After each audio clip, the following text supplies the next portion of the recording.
Well, here we are. Ta-da! Look at all those books. The colors.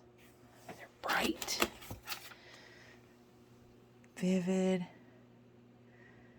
Cineas looks sexy. Enough. He's not supposed to be fantastically sexy. Gabriel in the background.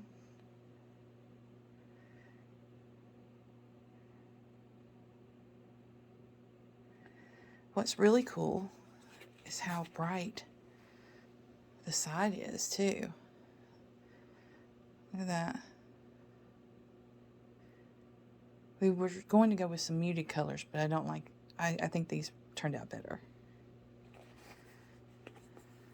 And now, what's amazing about these is that they have this on the back. They were able to do the Kennedy coat of arms, which is very important to the story.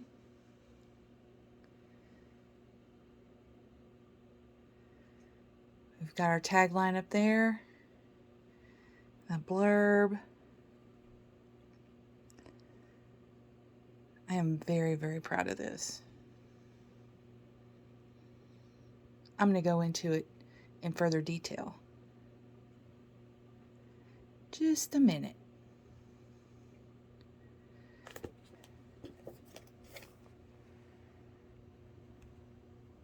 It's the first book unpacking.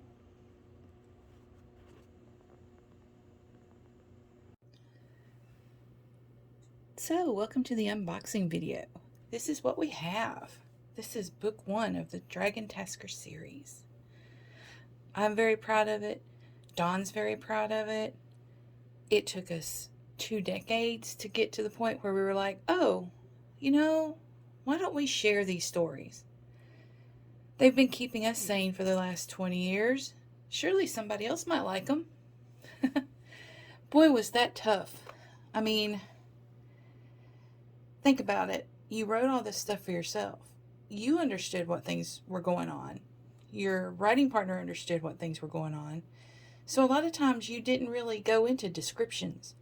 You didn't really go into emotions as much. And so when we had to revise all of that for an audience that had never met the characters we loved, it was an eye-opening experience, the revision process. So anyway, this is Doppelgangers and Deceit. It is the first story in a series of stories about a dragon tasker who is a dragon shifter for what most people, that's what most people call them. Anyway, he's a dragon and he shifts into a human body. How do you do that? Well, a lot of magic. Anyway, it becomes very important. So I don't want to get into exactly how it happens, because how it happens affects the story. Okay? Anyway, this is about the book, not about the actual story in the book. So let me stay with that. This cover was designed by Donica. I will link her business in the description. Art by Donica. She was wonderful. She is not in the United States, but that didn't seem to matter when it came to instructions on how I wanted to do things. There was very little when it came to the problem between language. She got it. We went back and forth on Gabriel. Gabriel is, well, this is not exactly how I pictured him, but he does look a lot better than I thought he was gonna look. He is in the background, so I decided, well, we'll just enjoy him as he is. I believe you're going to fall in love with him, both on looks and on his quirky attitude and way of doing things. He's very, very, very put together, whereas Cineas, as you can tell, is chaos incarnate. We chose all of the fonts, all of the colors, and then she put together what she thought we wanted. And this looks great. I love the hand. I love that she captured that. And the action. I wanted more action. I like the idea of action in a cover rather than people just standing there. So this is great. And his eyes are so blue, which it goes along with the story itself. Here we have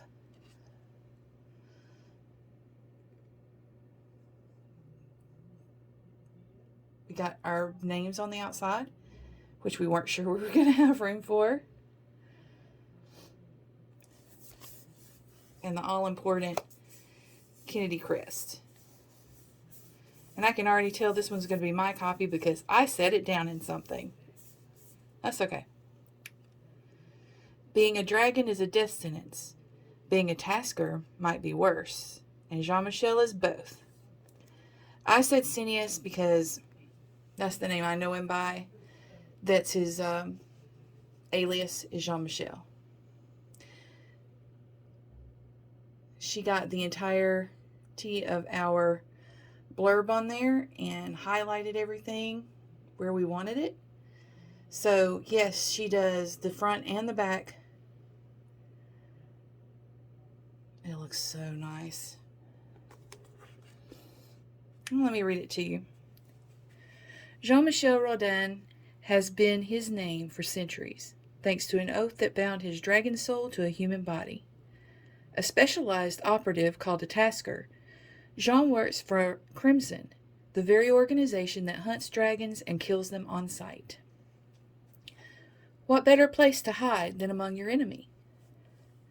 Gabriel Kennedy is a well-known businessman with secrets, one of which is that he's a counselor in the supernatural justice system. He decides the fate of paranormal beings that break the laws of Crimson. What will he do when he realizes his tasker is breaking the law by simply existing? Life for the dragon tasker has become one hideous mission after another.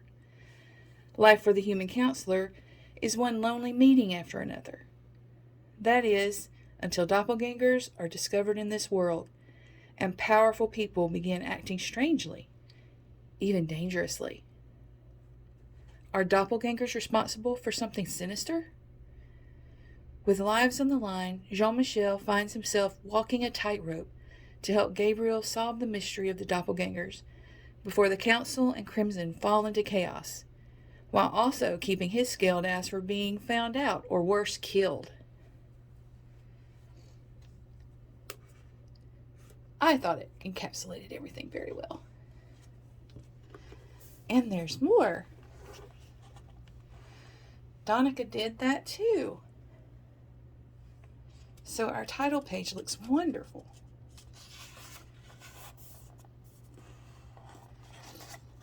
This is the professional page. Back here is what I call it. The copyright page, what most people call it. But I put the cover design by Donica here, the edited by Jackery Salem here. And of course, a thank you to all of my beta readers because they were actually volunteers on this book. We weren't sure what our budget was going to be. So I had several people volunteer. Then we had our dedication page.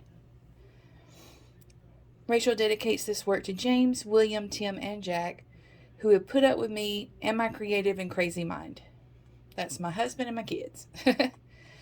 Dawn dedicates this work to my family, Billy, Morgan, A.B., Gavin, Lena, Ascension, Tisha, and Jody, who have stood by me and shown me I can do anything. Friends and family, gotta love them. I think I'm going to do a dedication to my friends on the next book because they've also kept me sane, or as sane as I want to be. Now, this was something that not many people do, but I thought, why not? Because sometimes people don't get all the way through the book or go all the way past the end page. So normally this would be in the end matter, but I decided You know, I'm just going to take up a little space here, do a QR code, and also my racheldadams.com, so that people will be, if they like it, they'll go ahead and visit the page. Why? Because on the page is where I'm going to be keeping the home for this, but also the home for all of my other pursuits.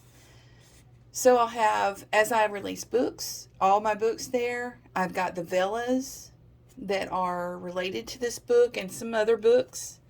I've got, my professional stuff that is nonfiction, as well as the newsletter sign up. All of it's on my webpage, so that's very important. The table of contents, and I love this font. Table of contents goes around, but then we go straight into Mad World. And the reason that I called it Mad World is because I had that particular song playing in the background the entire time I wrote this first chapter. It really encapsulates how Jean-Michel feels about the world and his life at this point. For a song, it was perfect. So, that's just my way of saying thanks. And by the way, the Gary Jules version, yes. I decided on a font that would be clear and a little bit larger because I'm getting older, and I don't know about you, but I don't like squinting to see my words. It still looks gorgeous to me. We kept this as our little separators between points of view or between scenes.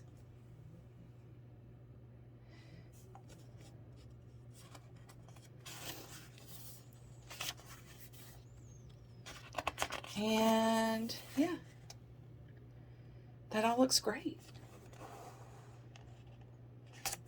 If you don't know, a lot of our stories have real places in them. We mention real places. We may change the names, but yeah, real places. So this is the back matter.